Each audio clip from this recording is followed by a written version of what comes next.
My sister, a 32-year-old female, called CPS on my husband and me. Now that the case has been closed, I have no idea how to confront her. My sister and I have always been close. Every year she spends Christmas Eve sleeping over with her fiancé, a 31-year-old male, and helps us get toys from Santa built and set up for Christmas morning. We call ourselves Santa's helpers and have a lot of fun with it. This year, she spent the night and saw my husband and father disciplining our son. Our son is now a teenager, 13 years old, and likes to ignore us when we ask him to do something. Pretend he doesn't know how to do something incredibly simple. Slam doors, general teenager sassy behavior. His teachers at school notice it as well, so it's something we're working on at home. Our discipline style is somewhere between tough love and talk it out. Every time a conflict at home arises, my son does the argue, flip out, then run upstairs and slam the door thing. My husband will wait 10 minutes and go upstairs and have a heartfelt, meaningful dialogue with him. This happened on Christmas Eve. He told his 3-year-old sister Santa wasn't real, and we both immediately told him that wasn't okay. And he started arguing with us. It led to the same typical back and forth. The difference was, my sister and her fiancé were present. Neither of them said anything and went about our usual Christmas Eve routine. Everything seemed fine. Our son apologized and went to bed. Upon his return to school after break, a CPS worker showed up and pulled him out of class to interview him about how his parents treat him. He told them he loved his parents and that things at home were fine. He expressed that when we discipline him, we sometimes ground him and take away his electronics for a week. Sometimes he will argue with us, but he knows that when we discipline, we do it because we love him and want him to grow and learn. Now, a little detail about the month of December and its difficulties. I have a seizure disorder. I have not had a seizure in 10 years. And in the month of December, out of nowhere, I had 3 back-to-back-to-back. I was sitting at my neurologist's office preparing for an EEG sleep study when I got a call that went to voicemail from that same CPS worker saying the next day she would be coming to our house to interview us and our 3-year-old. I immediately shared the number and voicemail with my husband and told him to call her back immediately because I couldn't.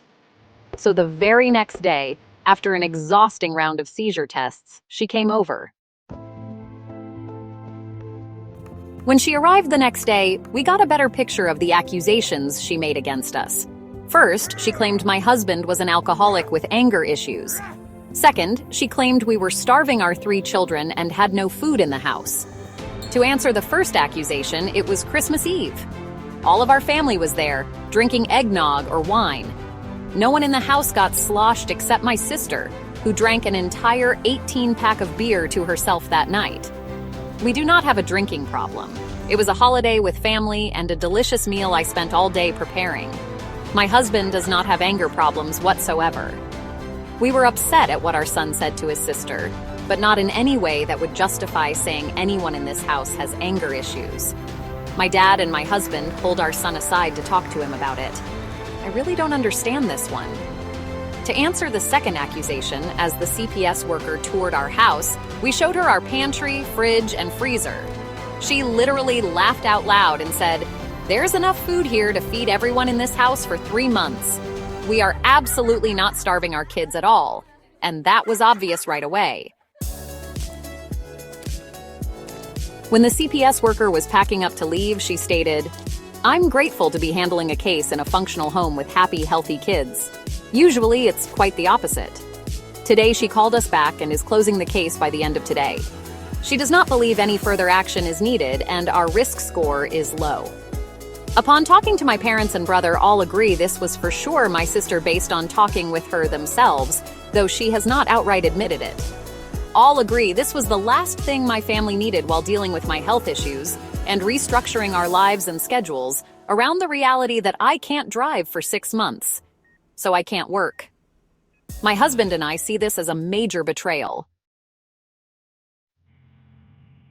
I'm still reeling from the reality that a family member I've always been so close with and trusted would make such an impulsive, dishonest, and quite frankly cruel decision like this.